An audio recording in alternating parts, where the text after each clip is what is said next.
Assalamualaikum warahmatullahi wabarakatuh. Untuk teman-teman yang belum subscribe channel ini, silahkan di subscribe terlebih dahulu, karena agar kalian semua bisa mendapatkan video-video terupdate dari channel ini yang akan bermanfaat bagi kalian semua, khususnya bagi mahasiswa. Di video kali ini saya akan membahas tentang quantitative analysis. Jadi video ini adalah video segmen khusus untuk teman-teman yang mungkin saat ini sedang mengambil mata kuliah metode kuantitatif dalam pengambilan keputusan. Nah, saya akan buatkan secara khusus dari setiap bahasan metode kuantitatif ini sampai dengan akhir sesi ya di perkuliahan metode kuantitatif analisis. Nah, bagi teman-teman yang mungkin sekarang sedang mengambil mata kuliah ini, mudah-mudahan ini bermanfaat bagi teman-teman semua. Nah, ini adalah chapter pertama dari mata kuliah ini. Prasyarat untuk mengikuti mata kuliah ini, teman-teman harus sudah mengikuti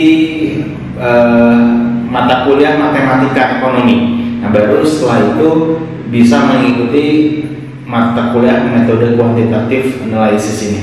Nah, di chapter pertama ini saya akan menjelaskan tentang quantitative analysis, introduction to quantitative analysis. Ini pengantar dulu ya. Nanti setelah ini akan ada beberapa bahasan yang mungkin akan diikuti oleh teman-teman semua. Nah, untuk tujuan dari pembelajaran ini yang pertama adalah describe to quantitative analysis approach. Jadi kita bisa menggambarkan pendekatan analisis kuantitatif. Kemudian yang kedua adalah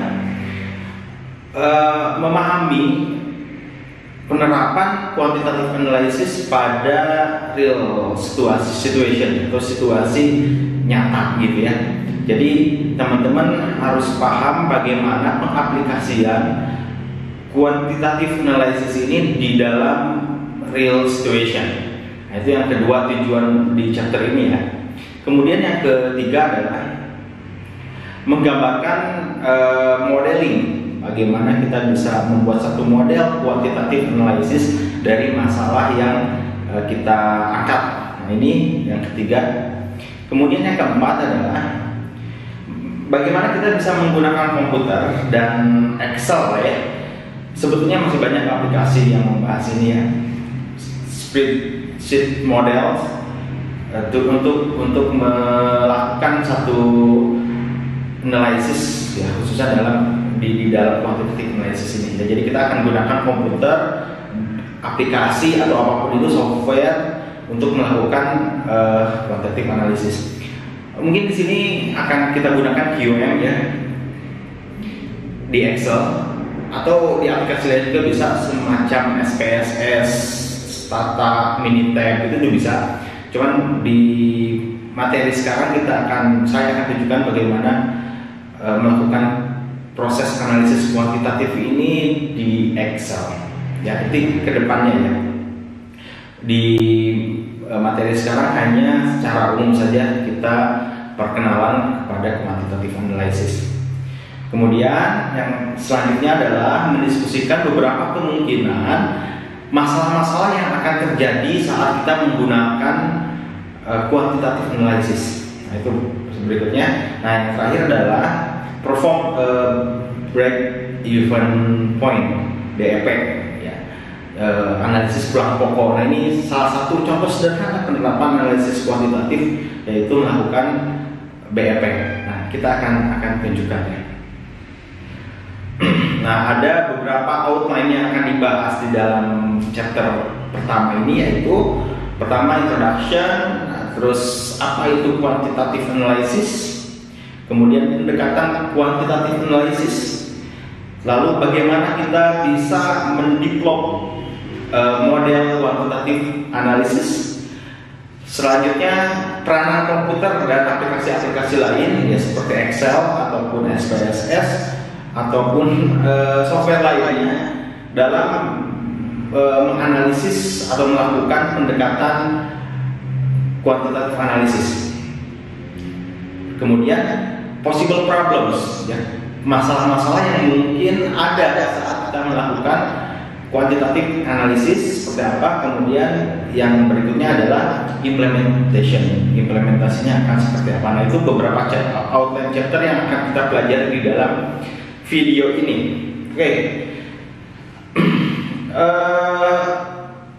Kita introduction dulu. Matematika itu sebetulnya sudah digunakan jauh sebelum kita ada, ya. Mungkin ribuan tahun yang lalu sudah dimanfaatkan konsep matematik ini, ya, dalam segala bidang. Sehingga quantitative analysis, ya, analisis kuantitatif ini dapat diterapkan di dalam berbagai permasalahan, ya, entah itu dalam bidang ekonomi, kesehatan, dan lain sebagainya. Jadi ini akan sangat bermanfaat sekali bagi teman-teman semua. Bagaimana kita melakukan analisis kualitatif terhadap satu masalah yang kemudian akan menghasilkan satu informasi yang akan kita gunakan untuk pengambilan keputusan manajerial. Intinya di sana, ya. Jadi intinya mempelajari mata kuliah ini bagaimana kita memecahkan satu masalah dengan pendekatan kuantitatif yang kemudian akan menghasilkan satu informasi yang akan kita gunakan dalam pengambilan keputusan, sehingga masalah di awal yang kita define itu kita bisa selesaikan dengan baik. Nah, intinya seperti itu, ya. Nah, lalu ini ada beberapa contoh, ya, perusahaan-perusahaan yang pernah melakukan analisis kuantitatif. Saya rasa setiap perusahaan besar juga pasti ada yang pendekatan atau approaching quantitative analysis ini. Nah, teman-teman semua di sini harus belajar bagaimana melakukan itu dan manfaatnya seperti apa. Nah, di pertengahan 90-an ini ada Taco Bell mampu menghemat sekitar 150 miliar dolar dengan menggunakan forecasting dan scheduling quantitative analysis model. Ya, jadi Taco Bell ini mampu menghemat sekitar 150 juta miliar dolar, ya, karena memang menggunakan pendekatan kuantitatif dalam ramalan ataupun scheduling quantitative analysis model. Ini manfaatnya banyak sekali. Kemudian ada contoh lagi, NBC Television increase revenues. Jadi TV NBC ini bisa increase revenues, ya, pendapatannya meningkat sekitar 200 miliar dolar antara tahun 96 dan tahun 2000 dengan menggunakan quantitative analysis untuk develop better sales plan. Jadi dia gunakan pendekatan kuantitatif analisis sehingga dia mampu menaikkan revenues sekitar 200 miliar dolar. Nah, ini beberapa manfaat yang sudah dirasakan oleh perusahaan, ya. Nah, kemudian contoh berikutnya adalah Continental Airlines. Ini mampu menghemat sekitar 40 miliar dolar di tahun 2001 dengan menggunakan quantitative analysis model to quickly recover from weather delays and other disruption, ya. Nah, ini beberapa manfaat yang sudah dirasakan oleh perusahaan saat mereka membuat satu pendekatan kuantitatif untuk pengambilan keputusan dan langkah berikutnya harus seperti apa. Nah, itu ya beberapa manfaat. Nah, sekarang apa itu quantitative analysis? Quantitative analysis is a scientific approach to managerial decision making. Ini adalah satu pendekatan ilmiah untuk pengambilan keputusan manajerial. Pendekatan ilmiah untuk pengambilan keputusan manajerial yang dimana kita akan memproses data mentah dan dimanipulasi atau kita analisis untuk menghasilkan meaningful information, untuk menghasilkan informasi yang berarti. Ya, jadi dari data mentah kita akan lakukan proses quantitative analysis, lalu akan menghasilkan satu informasi yang berguna untuk pengambilan keputusan manajerial. Nah ini ya, jadi ini perlu ada pendekatan kuantitatif. Ada dasar hitung-hitungan kenapa kita mengambil keputusan hal itu. Nah seperti itu. Ya, jadi sekali lagi, quantitative analysis is a scientific approach to managerial decision making in which raw data are processed and manipulated to produce meaningful information. Oke ya, jadi data mentah, intinya ini data mentah, raw data kita analisis secara kuantitatif, lalu akan menghasilkan meaningful information atau informasi yang sangat berarti. Nah dari informasi ini kita akan lakukan satu development ya, pengembangan, entah itu dari pengambilan keputusan atau apalah ya gitu. Nah itu adalah quantitative analysis. Nah, ada hal yang perlu dipertimbangkan saat kita membuat satu keputusan ya. Tidak hanya secara kuantitatif, tetapi secara kualitatif pun kita perlu mempertimbangkan. Jadi kita tidak hanya berpatokan kepada quantitative analysis, tapi kita perlu juga melihat hal-hal yang bersifat kualitatif yang akan dipertimbangkan dalam pengambilan keputusan. Contoh quantitative factor ini adalah data yang dapat kita hitung ya. Kuantitatif itu data yang dapat kita hitung. Contohnya tingkat bunga ya, permintaan, biaya tenaga kerja dan lain-lain itu kita bisa lihat secara angka. Kita bisa hitung secara angka. Nah itu quantitative factor. Kalau qualitative factors itu lebih sulit untuk dikuantify. Jadi data kualitatif itu sulit untuk diangkakan, tetapi berpengaruh terhadap proses pengambilan keputusan. Oke ya, nanti kita akan bahas mengenai ini pengambilan keputusan di bab berikutnya. Bagaimana proses pengambilan keputusan itu kita lakukan, kita akan bahas di bab berikutnya.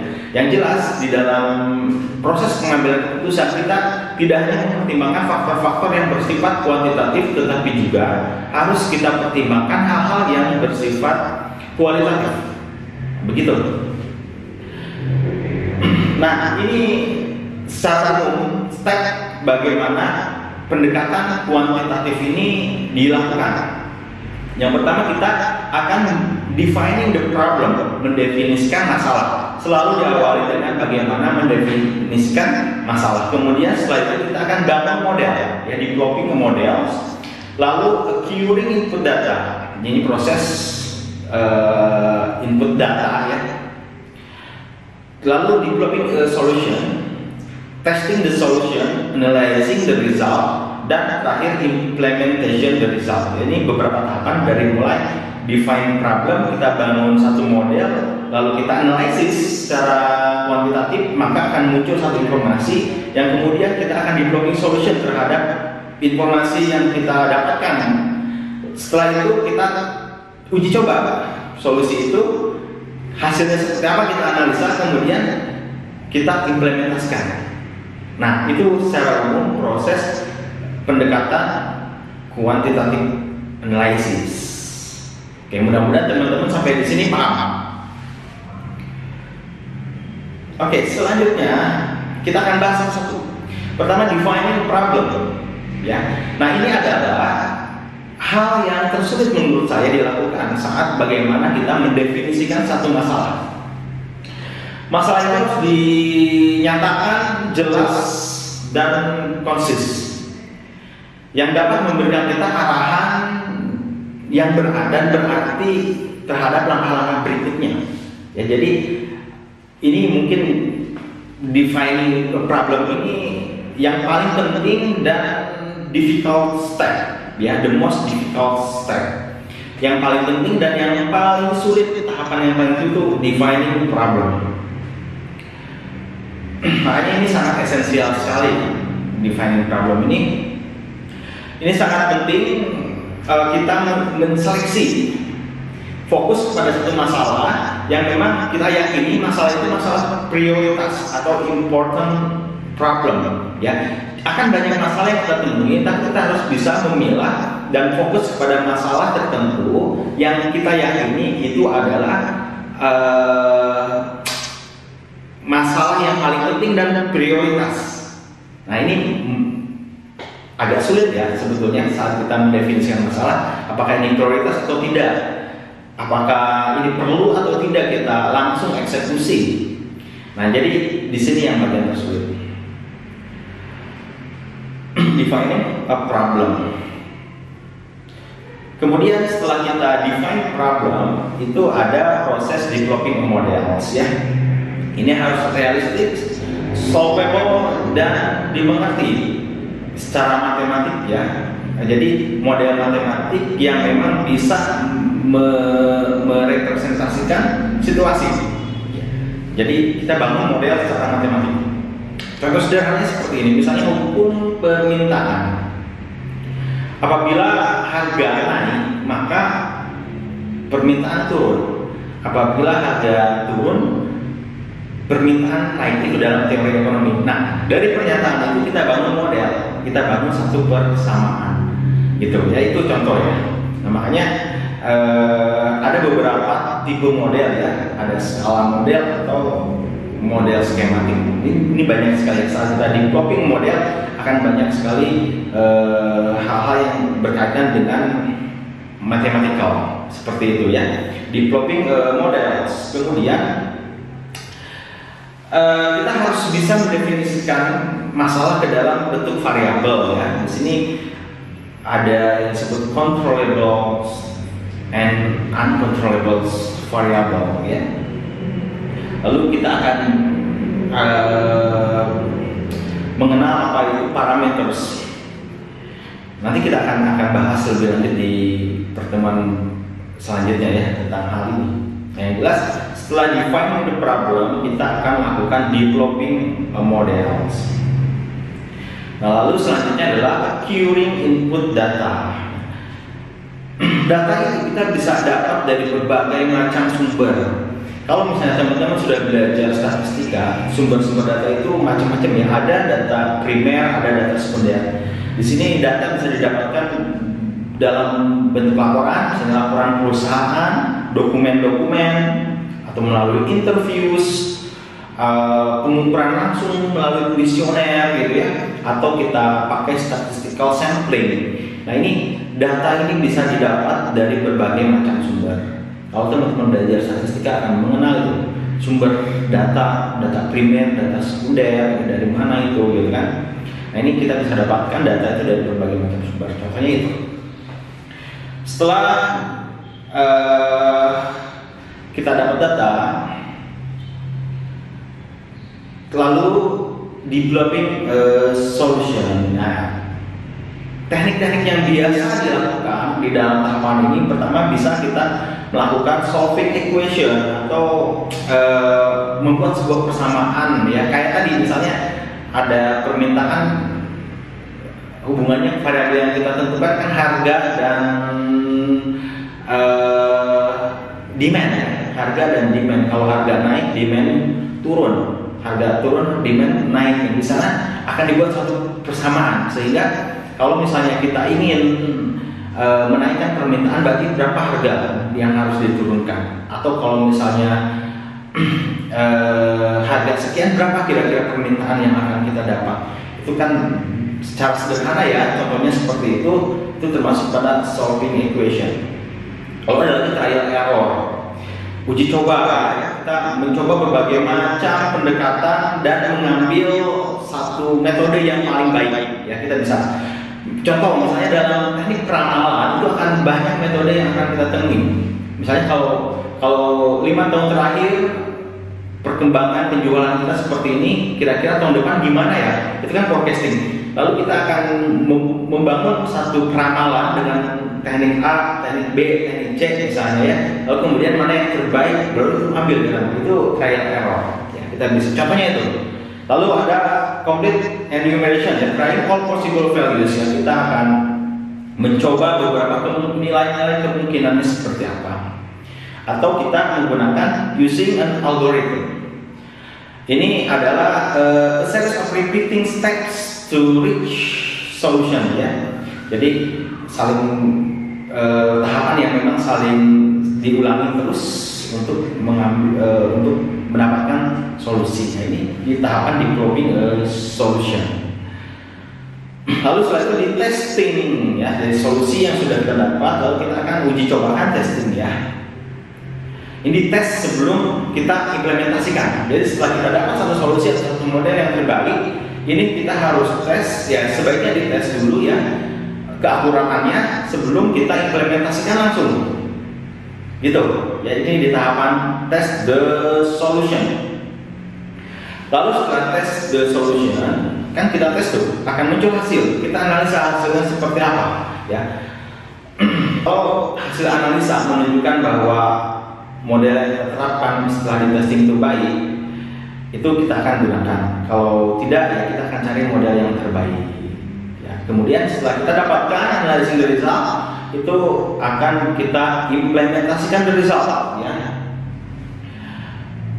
Nah ini juga mungkin akan agak sulit ya, karena dalam pengimplementasian itu perlu pemantauan. Apakah memang itu akan berjalan dengan baik? Misalnya kita sudah dapat model yang baik, tapi saat implementasian sumber daya yang melakukannya itu tidak paham, ya itu sama saja gitu ya. Makanya itu harus terus dievaluasi. Banyak quantitative analysis, usaha-usaha yang kita lakukan saat menganalisa secara kuantitatif itu gagal ya, karena memang pekerja yang kurang paham dalam pengimplementasian ya, dan lain-lain, banyak faktor. Nah di sini implementing the result. Nah di dalam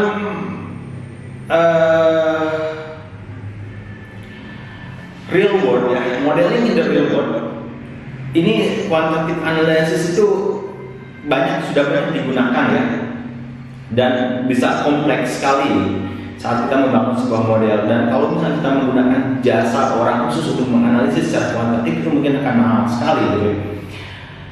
Sehingga step-step ini akan sangat penting kita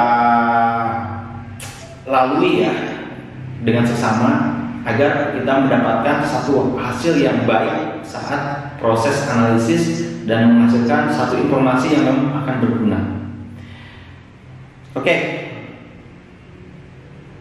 Kita akan masuk ke contoh sederhana